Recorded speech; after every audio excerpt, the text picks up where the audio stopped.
And I hate the outside world. It's always making me lose. Oh yeah, now this is more like it. I'm going blind. There's a dent of sweat on my forehead. I'm getting motion sickness. But it doesn't matter because I'm fully immersed in my game. No possible distractions from the outside world. Virtual reality, something I've wanted since the moment I heard of it with the original Oculus back in 2016. Too bad at that time, the only PC I had access to was an HP laptop with a broken screen that I won multiple free iPhones on. Yes, I want another free iPhone. Who's Faisal and how does he have access to my bank account? But fast forward to 6 years and I finally have my own VR headset and it's everything I hoped it would be. Why do I feel sick? Now, while I have gotten my hands on and played with VR a few times over the year at friends' houses, having used the original Oculus and HTC Vive, the PSVR1, and the Quest 2, I've actually never had one to myself. While I did want one, it always did seem like a bit of a gimmick to me, with it seeming like nothing but tech demos coming out instead of actual games. Although in recent years, it does seem like more advanced stuff has been coming out, with actual straight-up games like Half-Life Alyx definitely being the one that I want to play the most, so like a genius, I bought the only VR system that doesn't have that game. It seems like after years of mediocre games, re-releases like Skyrim for the 873rd time, and tech demos, VR might finally be home to some actual must-play games, so I decided to go ahead and finally buy one for myself. I mean, the PS5 is already $500, $400 for digital, and I doubt Sony's gonna make a VR more expensive than their premium fucking console. So what is it, $300, $400 top? Oh, $550. What the fuck am I saying? The formation of the universe?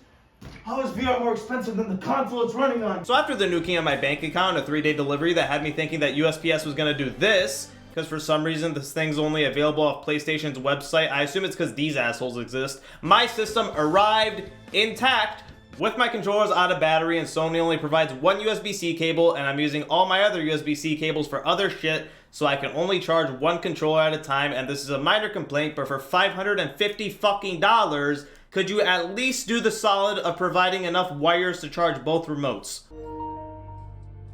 My VR2 Sun controller is low. Fuck! Anyways, once those were charged, it's time for the setup, which was actually cool as fuck. Like, as far as system setups go, I genuinely think this is the coolest one I've ever seen. I felt like fucking Tony Stark wandering around my room, and it made me super impressed with the system right off the bat. Scanning your room with all these cool AR effects and doing a good job at getting you accustomed with some of the new features introduced with the PSVR2, specifically the eye tracking feature, which is crazy impressive with how it's able to track exactly where you're looking and being able to control shit like the menu and horizon with your fucking eyeballs. But while it is cool, I don't know why, it's a bit creepy to me, because in the back of my head all I can think about is that Sony always knows what I'm looking at during gameplay. I swear I wasn't looking at his dick! Aside from the really cool setup and features, the headset itself too is super impressive. While I don't have a crazy amount of experience with the other headsets, from what I've used, I've got to say this has to be the most comfortable one yet. With the only downside that I can think of being the fact that it's still wired. While it is just one wire, which isn't too bad, it still can get tangled up after doing a bunch of 360 turns while immersed in a game. And as a person who has an asshole cat that's already dropped their PS5 once before, and who also has their PS5 set up like this, I'm a little paranoid of tugging a bit too hard and dropping my $500 system that I had to stay up all night with 15 websites open to pre-order. Meanwhile, the thing on my head is more expensive and I got it first try. Thankfully, it's a pretty long wire, so that does seem unlikely, but still, big fear and a bit of a con if you ask me. I find the no wires with the Quest to be way better, but then I'd have to deal with the battery life, so there's issues with both sides, I guess. Then again, I do have to deal with the battery life on these controllers. I think the ideal setup would have been wirelessly connecting to the PS5 via Bluetooth, and when the headset is low, you can connect it with a wire to charge it while still using it. But I'm not an engineer, and who knows, that probably would have made the system cost $800, so I'll just shut the fuck up. Aside from the wire, everything else about the headset's design is great and super comfortable, just one strap that squeezes onto your head using this knob. And while I was a bit skeptical with this setup at first and not having a top strap, I've got to say it's great and does a fantastic job at reducing the blurriness. I'm not sure what it is, maybe the lenses are more advanced or maybe it's the tight fit, but the games here did not look anywhere near as blurry as they did on other VR headsets. No matter how much I'd adjust the lenses, I'd always experience an irritating amount of blur, but with the PSVR2, while it is still there, it's nowhere near as bad as I've seen it. Especially after a couple days of using it, I've gotten really good at being able to adjust the headset to reduce the blur as much as possible. While the lenses are more advanced than say that of the Quest 2s and definitely the OG Oculus, I definitely think that the way the strap pushes into your eyes helps. On top of clear images immersing you into the game, the controller also helps tremendously with it using the DualSense's adaptive feedbacks paired with the vibrations of the headset, and I fucking love it, especially in Pavlov, and how the bumpers are harder to push to simulate pulling an actual trigger. Oh, the triggers are actually adaptive. This is fucking sick. Everything about the way this headset is set up is fantastic. Sony knocked it out of the park here in my opinion. It's definitely the most comfortable headset that I've used, while at the same time being the most immersive one yet. Although the setup does still leave you with the dreaded forehead scars and creates enough sweat on your face to give you acne for a year, but I mean, that's just the downside of VR. You get an immersive experience with the sacrifice of blindness, heat stroke, sweating, wrinkles, and motion sickness. One of the consistently worst things I've heard about VR is motion sickness. So I came prepared with this barf bucket, although I doubt I'm gonna need it since I feel like I have a pretty strong stomach. During my time with the system, I did experience some motion sickness, but not as much as I thought I would. It only hit me after using it in a 2 or 3 hour sitting. I did experience some while playing Pavlov, some on Star Wars, and a decent amount of Swordsman, but it was probably a mixture of motion sickness and exhaustion since I was swinging my controls around like I was in an actual life or death duel during the Battle of Jerusalem for 2 fucking hours. Although, interestingly enough, the only game I played where I experienced zero motion sickness was Sony's first party title Horizon, and yes, I did finally play a Horizon game, no overshadowing this time. I'm surprised fucking Half-Life 3 VR didn't release at the same week as Call of the Mountain did, well done. But with that being said, out of all the games that I played, this is the one that I experienced zero motion sickness with.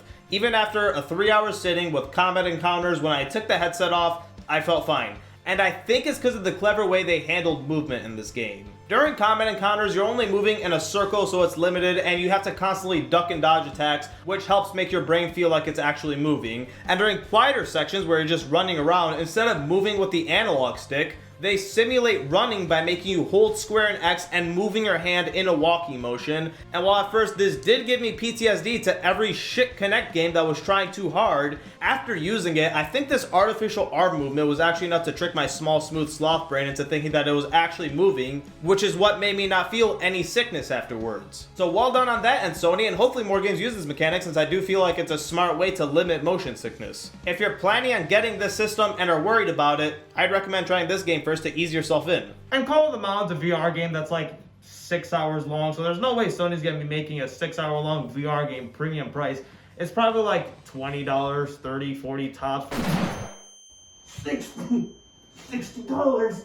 Oh, what is that? Is that not premium price to you cunts anymore? Since you raised everything to $70? Greedy fucks. Definitely my biggest complaint right now, and also my biggest worry with the system overall, and the thing that's holding me back from recommending it to everyone that's interested, is the library that it has now and how it will be supported in the future. I'm sure a decent amount of people will agree when I say that the support the PSVR1 received in terms of games, and good games at that, was ultimately a little disappointing, and it's a thing that I'm most worried about with this system. As of right now, while the launch games are fun, there really isn't a lot of them. The third-party offerings are good, especially Pavlov, Star Wars, Swordsman, and Job Simulator. But as first-party titles go, there's basically just Horizon and Gran Turismo. There is a lot of potential here for great new games with how good the headset is, and on top of that, the controller's adaptive feedback allowing for even more immersive experiences, but I'm just a tad bit skeptical as to how Sony is going to support this. I can see a decent amount of third-party games coming out, from great titles to shitty tech demos that plagues the Steam VR store page, but as for first-party Sony games, I don't see them releasing much. Hopefully I'm wrong, but aside from Horizon, I feel like that might be it, at least for a while, which is the main thing that I consider wrong with this system. Buying the PSVR2 is a bit of a gamble right now. It has a steep price point for something that's not guaranteed at all to be supported well. As of right now, if you're interested,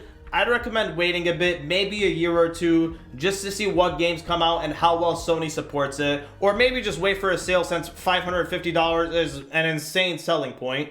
I'm having a great time with it right now, and it's definitely the most impressive VR system I've used, but I think that it's best to wait at least for a little while.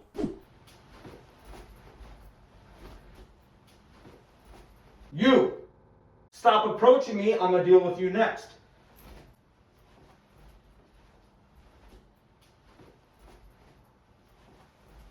I already told you, stop approaching me, I'm gonna deal with you next. Person behind me. Yeah, that's right. You better back up. Let me finish him. Let me finish him, alright? Let me finish him, then you're next. Person planning on killing me from behind? Yeah. Back up. Because after I'm done with him, I'm coming for you. Just a bit more cutting. I'm almost done. Just a bit more cutting and then it'll be your turn. Just you wait. Just wait what happens. You know what? You know what? I think I'm done. I think I'm satisfied. Okay, person behind me, you're next. Now it's your turn.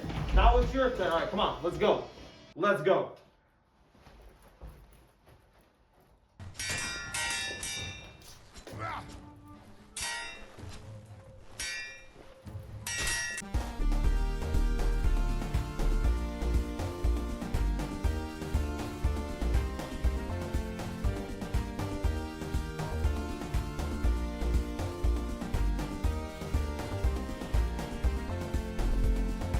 Ah!